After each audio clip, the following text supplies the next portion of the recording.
In today's video, we have a variety of NHL news and rumors to discuss, including the latest on Jesse Puljujarvi possibly having a new trade destination. Of course, we also have an update on Brock Boeser. We have some updates on the Los Angeles Kings and some concerning news on one of the Sharks' top prospects, Ryan Merkley. We'll get into all the latest coming up next.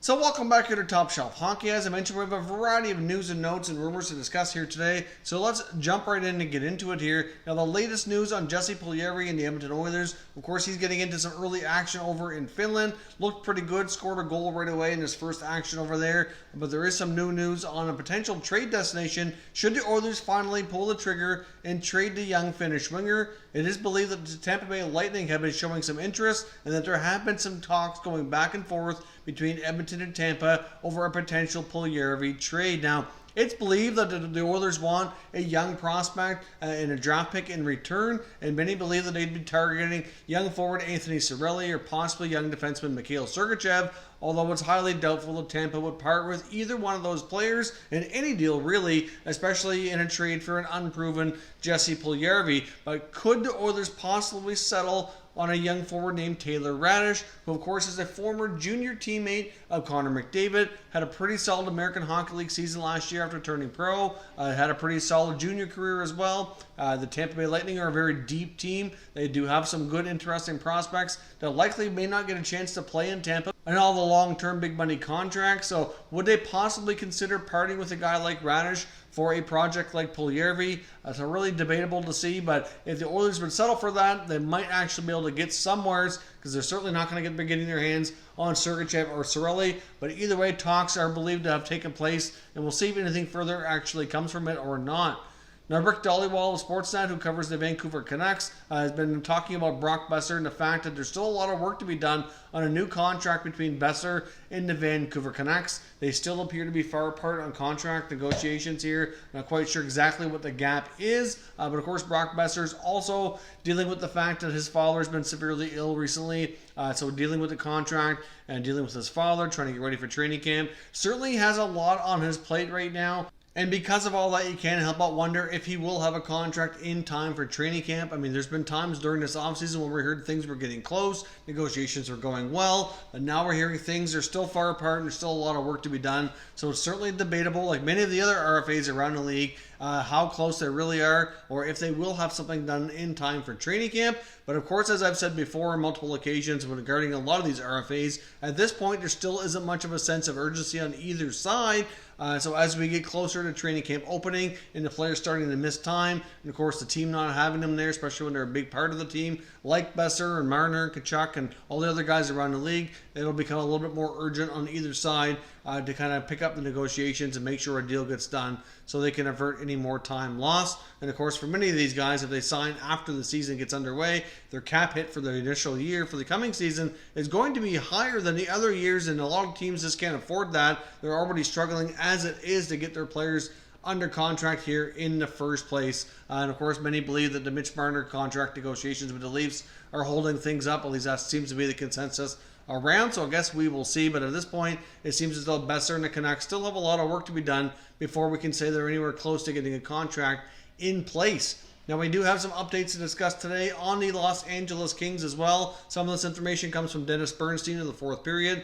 Some of it also comes from a recent interview with general manager Rob Blake. Now, Dennis Bernstein talked about the fact that they might be interested in signing defenseman Ben Hutton, who of course is no longer with the Vancouver Canucks, became an unrestricted free agent. And there has been rumored to be many teams interested around the NHL, and he has indicated that the Kings are in the mix. Now, during the Rob Blake interview, he did not really get into a whole lot about Hutton. He kind of skirted around the question when he was asked if they were interested or looking into signing him.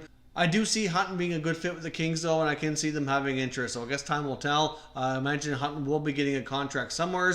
You never know. He might have to go to camp on a professional tryout, but wouldn't be surprised to see him get a 1 or 2 year contract by an NHL team before training camp opens. Now, some other notes here on the Kings as well, including some of their younger players, including a once prized top prospect, Gabe Vilardi, who of course sat out all of last season is not going to be ready for training camp. Now, he's still going to be attending training camp, but he will not be able to participate in any of the on-ice activities, which is certainly not good news at all. But at the same time, the news was a little bit reassuring when Rob Blake indicated that he's probably as best as he's been in the last 12 months. But keep in mind that where he's been in the last 12 months with his health and his back situation hasn't been all that great, but they do seem optimistic he'll be able to resume playing at some point later into the year, maybe later into the fall. It wasn't quite clear exactly how that's going to work out, but there was reports last year indicating that it was a possibility that Gabe Vilardi's NHL career might even be over before it ever gets started, and that the ailing back injury might not be something that he can ever completely recover from.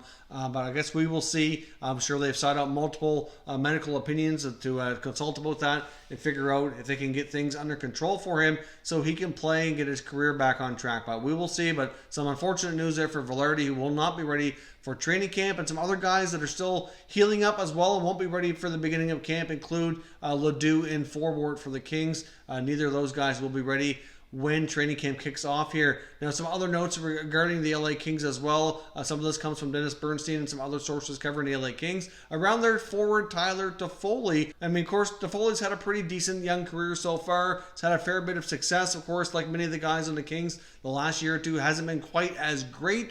He's entering the last year of his NHL contract, so he is going to be a pending unrestricted free agent. And as of right now, there are no talks about an extension between Toffoli and the Kings. During the Rob Blake interview, he did indicate that right now that's not something that's being worked on, and that throughout the year it would sort itself out is kind of how things went. And some other sources who cover the Kings indicate that they really don't think Toffoli will be back with the Kings. Of course, given their situation with their roster and where the rest of their team is at, the division, the conference, it's probably pretty unlikely that the LA Kings bounce back enough to make it into the playoffs. I mean, you never say never in the NHL. There's always a few surprise teams every year. But theoretically, on paper, the Kings don't look as strong. I can see them having similar results to last year. Therefore, at the trade deadline, it makes sense that they would be sellers again.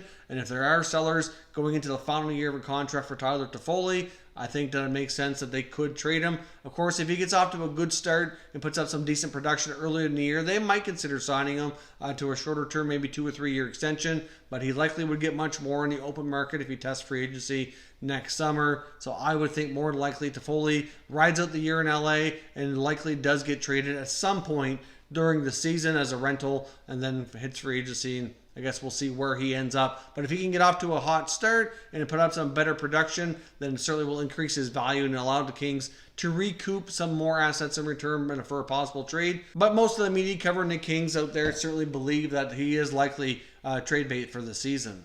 A couple other quick notes as well. Longtime defenseman Ben Lovejoy has announced his retirement from the NHL. Of course, Lovejoy, for the most part, was a bottom pair defenseman.